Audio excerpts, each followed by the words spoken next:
Сегодня в Госсобрании Элтумен состоялось заседание Совета Национального организационного комитета по подготовке и проведению мероприятий к десятилетию Аланхо и участников Международного эпического форума.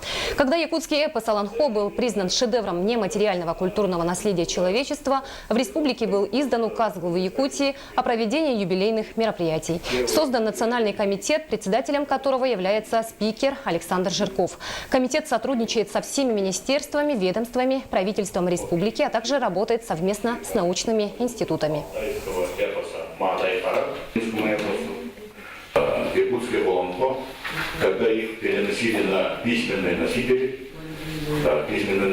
они писались энтузиастами от руки, карандашные краски стираются, бумага переходит в негодность, магнитные пленки тоже размагничиваются, рвутся и так далее, и так далее.